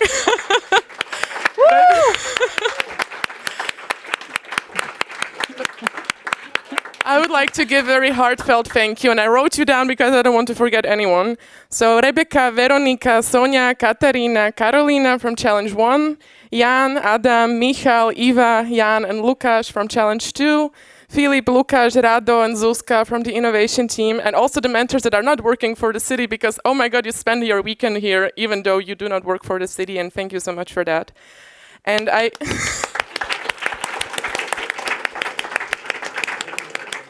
And just to finish, because you're all expecting the results, I hope you're all very proud of what you've accomplished during the weekend and also of the city that you live in, and that you've been a part of that city and its story for a weekend and going forward. So thank you. Well, question. Okay. I hoped you will forget. Yeah, of course. How could you? Mary, so give me one thing that I would say shocked you this weekend. That I will be in the jury. Oh. I found out yesterday. Yesterday? Maybe you shouldn't have said that. Maybe you should. Oh. Maybe something else? I hope. This is like internal thing. You know? It's okay. So maybe something else. And then I'll tell you what shocked me. Actually, it shocked me how many young attendants we have this year. Even in the finale, like we had 5 teams out of 10 high school students. 6? Oh wow, 6. You guys are amazing. And what shocked me was the level of your English. Oh my God. Sometimes I couldn't even understand what you're saying. That's how good you were. And I'm saying it because we mentioned, we work with startups a lot and with founders. And I was telling one of the problems that I see is the level of English of the founders. We were with them in Silicon Valley with Peter, and sometimes we were when they speak, they don't speak, in English that's well understood, but you are all so profesh, as we say, professional, for the OG. So, I mean, thank you for being so awesome. You go to universities, wherever, but then come back, okay? Because Climathon hopefully will be here. Round of applause for you. And now the final moment. Do you need some help? Let me take this. Oh my, it's gonna be known. It's okay. All right. So without further ado, the second prize from the city of Bratislava goes to the team. Not a candy shop. Woo!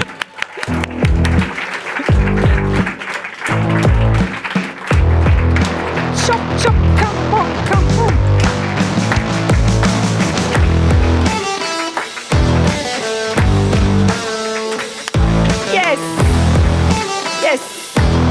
Yes. Okay.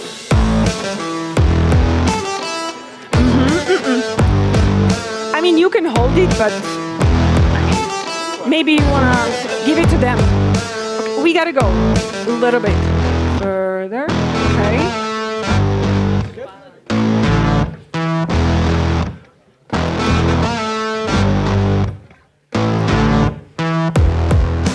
All right, so who's the speaker? Oh, you're the speaker. Why not the ladies? Just asking. I don't know. No? Okay. Well then, okay. I said you do it. Oh, well, I do it. Okay. So 7 words. What defines your team and your feelings and your expectations and your dreams and everything? 7. Come on. Nie sme cukráreň. And we are a good team. You're a great team. Okay. Are you happy with that? No.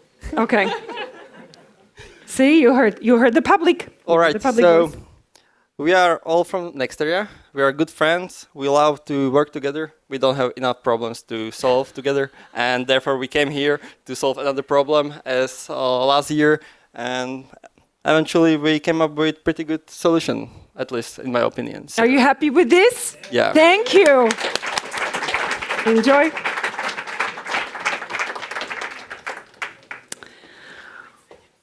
Wow, I know 7, but I mean, he said like 77, but that's fine.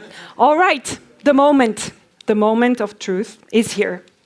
The first place and 3,000 euro will go to somebody, I don't know to whom, but who will say it is Uwe Nagel, IT side lead, Swissre, our host.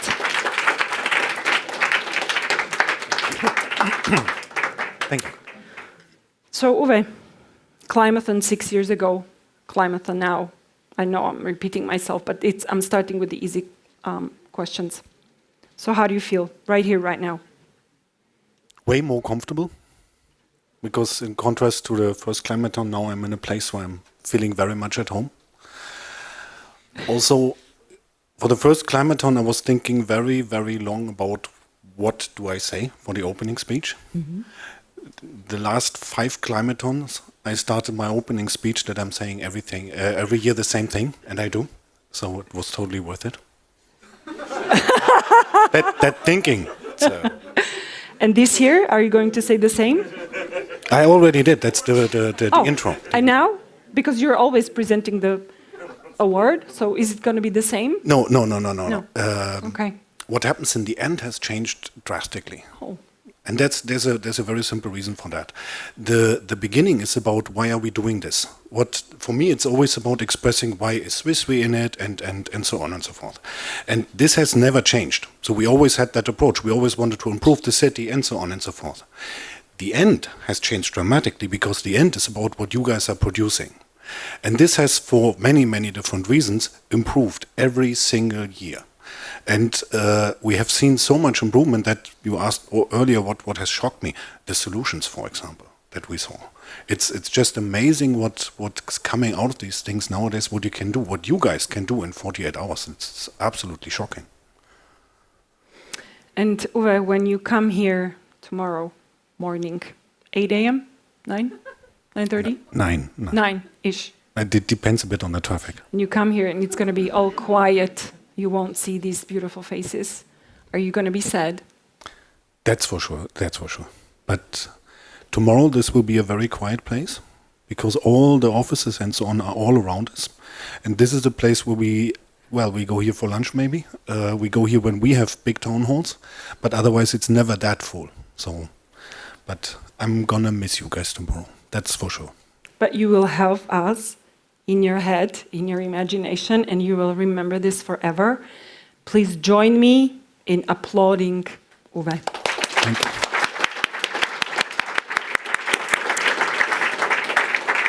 And now, without further ado, please announce the winner.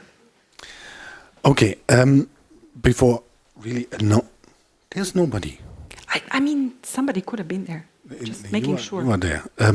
No, before announcing that, one thing we agreed that we really want to mention, because we always having very, very intense discussions. It's not just putting a couple of points on the paper and so on and so forth, but the one thing we wanted to mention was a very special prize, because our experts were very, very convinced about that team, and I unfortunately don't remember the name of that team, but the guys with the Peshibas. So we are announcing a special prize now? No. It's just a special mention. Oh, special mention. Okay. Because honorable mentions. Yes. Okay. Please. The Tuba gang. Okay. Because the experts really loved your solution, but for many different reasons, we as a jury came up with a different solution. So that's that. So where are they? Where are they? Round of applause for them.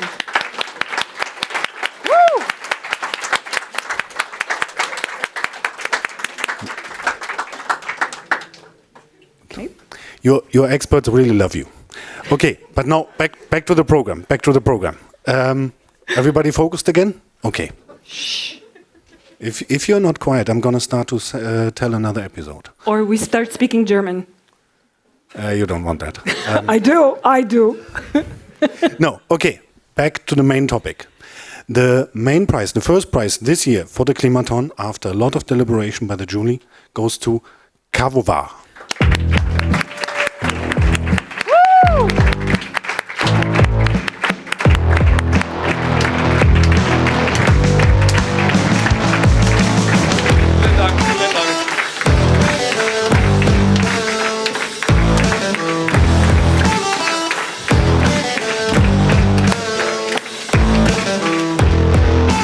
High five.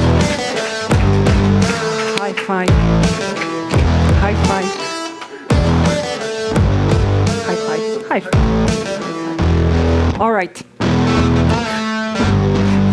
Whose bag is this? Is this yours? No idea. Okay. All right. We got to step forward. Well, I don't have to be there, but like, I do want to. Yeah? Okay.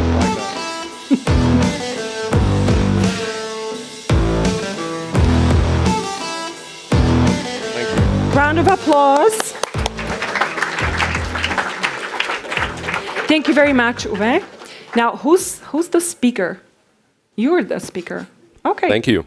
So how many words do you need to describe the situation right now, right here, of your team, dreams, ambitions? I can say we're tired. I And was asking about how many words, but okay. yeah, Yep. we are tired. Okay.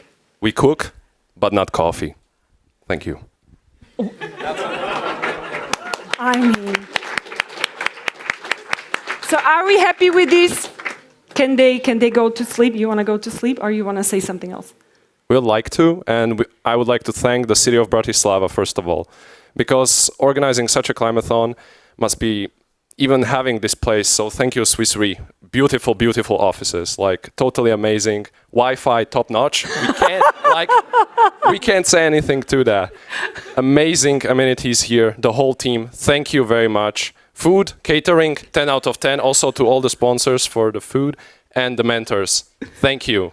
We made this for you, and you helped us get here. So thank you very much to you all for being here, and for all the attendees who came here to compete and make Bratislava better for the future. Thank you very much. Thank you so much. Yeah, enjoy your moment. Now, I have a few more things to say.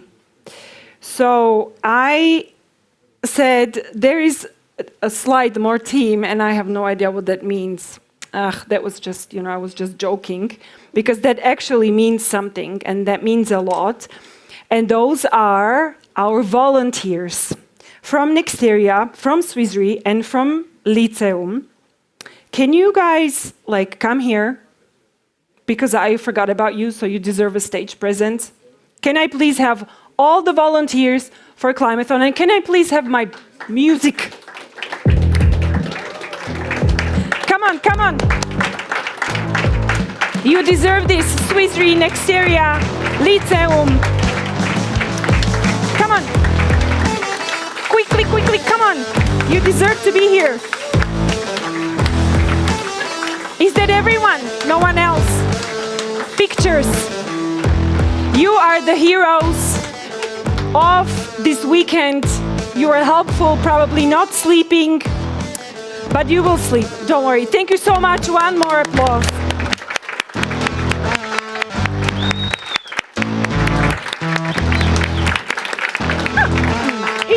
Enjoy the stage. Okay, two important things now. Two important things. We have to have the best picture ever of all of us. It's going to be a challenge. Can I have everyone's attention, please? It's going to be a challenge. But remember, there's these guys in the back. Can you please listen to me? Hello? Yes, you too. I'm speaking here. Thank you. Picture time, picture time. We will be using this picture for next 300 days. We will be looking at the picture, so it has to be the best. So Nati here, our amazing photographer, will take a picture. We have to go outside to the hallway. Okay? Yeah? All of us will be there, and Nati will be taking picture from the balcony or whatever there is. Oh, and please, everyone take your cell phones. Okay. We will all need the cell phone. So everybody, please take your cell phone, okay? And afterwards, you can come back. You can finish the food if there is something. Stay here a little bit, and we will have mentor pictures and team pictures, and everyone who wants to take a picture, a professional picture by Nati, can do so after we take the huge picture. So, thank you so much for everything.